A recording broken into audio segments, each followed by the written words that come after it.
¿Cómo nace la iglesia anglicana? Y ahí hay que remontarse mucho a la historia a través de la iglesia madre de Inglaterra, porque como hemos visto, las iglesias particulares de cada ciudad, de cada región, llevaban su mismo nombre. Entonces, la iglesia cristiana sigue la difusión del Imperio Romano, donde muchos cristianos y muchos soldados, viajando a través de las diferentes colonias que ellos habían establecido, pues llevan el mensaje, llevan el evangelio. Y pareciera que en los tiempos algunos guardianes que hubiesen estado con Pedro, con Pablo, cuando ellos estaban en prisión, llegan a la costa de Inglaterra y llevan el evangelio. Está claro, todas las referencias históricas que se poseen, que el cristianismo existía en la Gran Bretaña en el siglo II. Es bien sabido que en el concilio del año 314 en Arles se presentaron 3 obispos ingleses. Y hay otro concilio que se celebró en el año 359, el concilio de Rimini. También habían varios obispos que provenían de la región de Inglaterra. Vamos a darle ahora un tinte más histórico en uno de los libros que se llama El Camino Anglicano, donde nos habla de los fundamentos y dice así: que San Agustín no consiguió ganarse la confianza de los obispos británicos, aunque el Papa Gregorio le había escrito una carta en la que le aconsejaba no imponer a la recién fundada iglesia de los ingleses todos los usos y costumbres con los que se había familiarizado en Roma, pues las cosas no deben ser amadas por causa de los lugares, sino los lugares por causa de las cosas. Y le dice: escoge pues de cada iglesia aquellas cosas que son piadosas y justas, y cuando las hayas fundido, por así decirlo, en un solo cuerpo, que la mente de los ingleses se acostumbre en adelante. Ese fue un consejo muy sabio a esa expedición misionera que llevaba a Agustín. Pero Agustín no se percató que la iglesia anglicana ya tenía una vida propia, ya tenía una tradición, una dignidad, y cuando él entra en escena, llega la parte de la tensión entre el anglicanismo y lo que Agustín traía de Roma. En la misión de San Agustín vemos el poder de Roma con su disciplina, su ceremonial y su organización, entrando en una iglesia rural, pobre y sencilla, con una fuerte misión, y de esta forma se funde el culto céltico y romano, desde el mismo comienzo de la herencia anglicana. Es evidente que en este tiempo, en la mente de los hombres, no cabía el concepto de iglesias al que estamos acostumbrados hoy en día.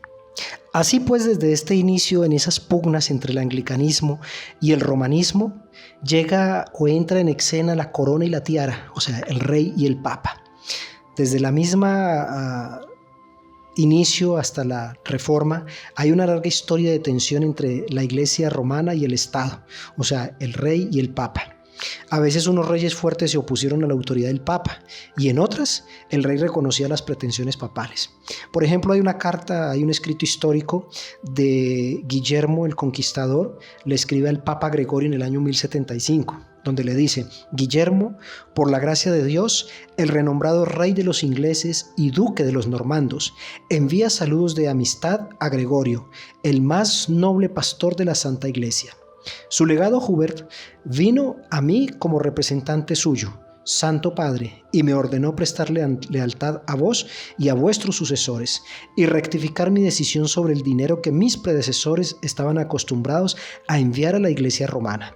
Asentí a una de estas pretensiones, pero no a la otra. Rehusé prestar lealtad y no lo haré, pues no lo prometí ni encuentro que mis predecesores lo hubiesen hecho.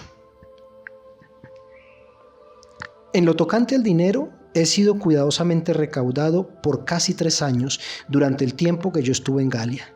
Ahora que he regresado a mi reino por la misericordia de Dios, lo que ha sido recaudado os es enviado por el susodicho legado, y el resto os será remitido cuando se presente la oportunidad por el legado Lefranc, nuestro fiel arzobispo.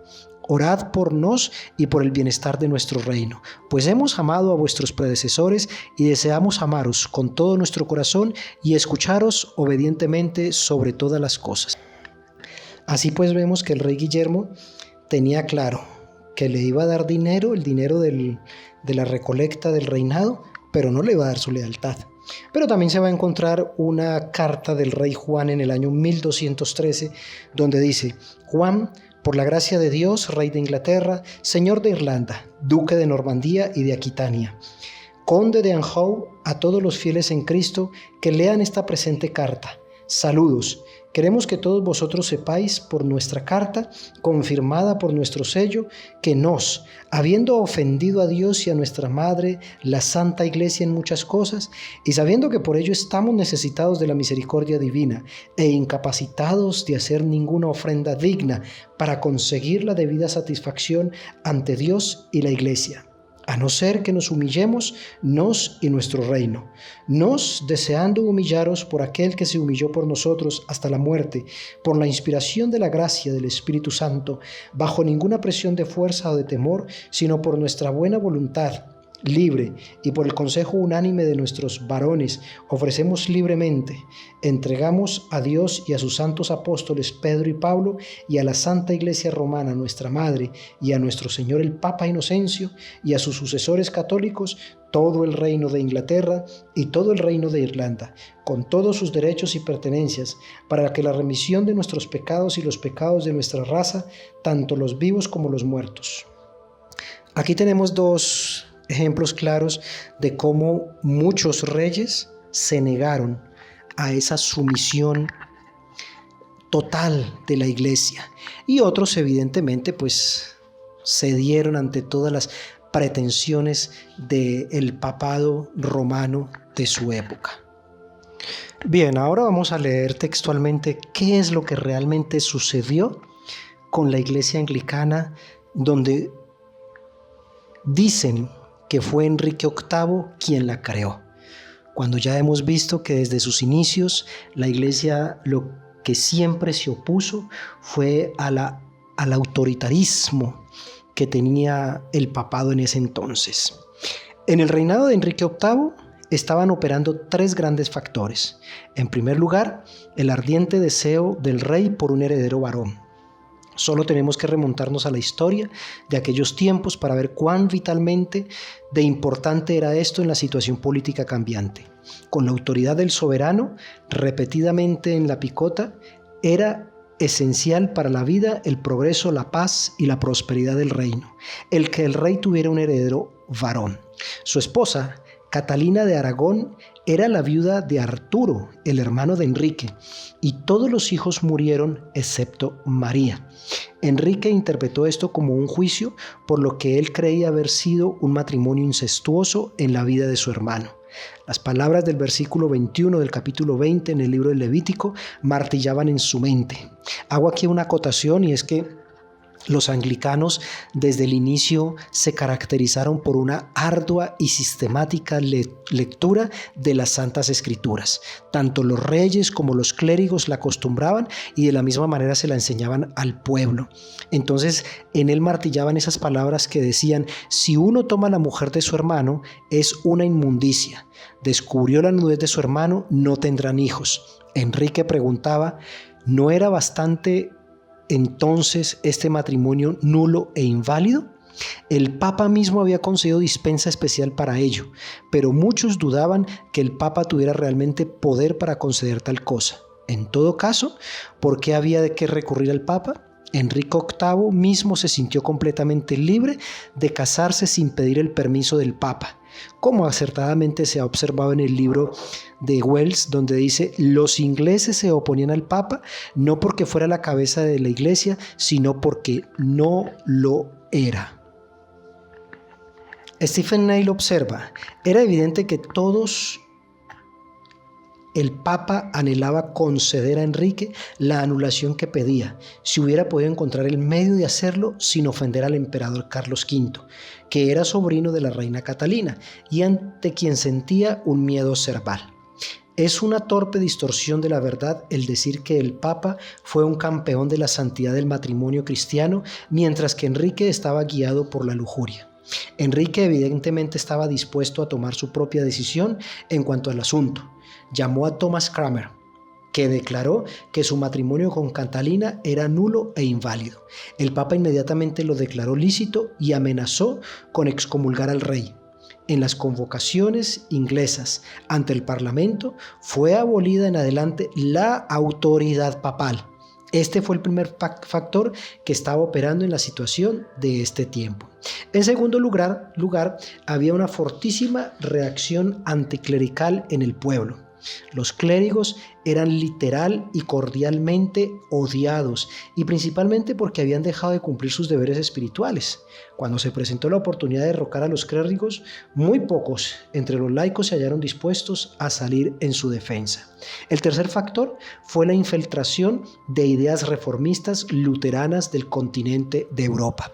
Entonces, allí se da ese proceso de que se estaba en la reforma protestante que iniciaba con Martín Lutero en Alemania, con Zwinglio, tomando ideas wesleyanas de Inglaterra, y eso apoyó muchísimo o sirvió mucho en este momento, porque la renovación del énfasis de la Biblia, la recuperación de la gran doctrina de la justificación por fe. Así, la Biblia llegó a ser leída de una forma totalmente nueva, como si fuera por primera vez. Las sencillas palabras de los evangelios, en cierta manera, palpitaron con vida nueva. Lutero fue un gran predicador y maestro de las Escrituras y de la doctrina de la justificación por la fe. ¿Qué había hecho los pecadores para ser aceptables ante Jesucristo? La respuesta era nada, solamente dejarse encontrar por el buen pastor. Y Lutero pues restaura la verdadera relación entre la fe y las obras. Vamos a encontrar que estos tres factores prepararon el escenario para la reforma en Inglaterra. La situación del rey en su anhelo de un heredero varón, la fuerte reacción anticlerical del pueblo y el impacto de la reforma en el continente de Europa. Allí se tiene la escena clarísima en Inglaterra. El hombre apropiado para este momento, Thomas Cranmer. Cranmer hizo más que nadie para hacer de la Iglesia de Inglaterra lo que es hoy en día. En Inglaterra no se tuvo un Lutero martillando la doctrina de justificación por la fe por Europa. No se tuvo un Calvino con el implacable, casi aterrador énfasis en la soberanía de Dios. El principal reformador en la Iglesia resultó ser en la providencia de Dios el mayor litúrgico del tiempo. Se podría decir que el mayor genio de la liturgia de la Iglesia cristiana en todos los tiempos. Estaba pues ampliamente versado en las obras de los padres primitivos y en las antiguas liturgias de la Iglesia. Él poseía personalmente una biblioteca grandísima y estupenda de Europa. Era una persona amable, paciente, de mente serena y fría. Era un tipo inglés. En cuanto odiaba los extremos por ambos bandos, así que basó su pensamiento de reforma en la reforma litúrgica, en la apelación a la Escritura. Se había enamorado de la Biblia, podemos decir. Así que hizo de la Iglesia de Inglaterra una iglesia más que lee la Biblia en el mundo. Para terminar, entonces, decimos que la Iglesia anglicana no nace ni la crea Enrique VIII. Sencillamente, en ese poder, en esa pugna por controlar la Iglesia, el Estado, los reyes de la época, Enrique VIII se dedica a separarse definitivamente de la autoridad papal. Y es así como a lo largo de los siglos tenemos todavía una Iglesia anglicana independiente, ceñida totalmente a las Escrituras.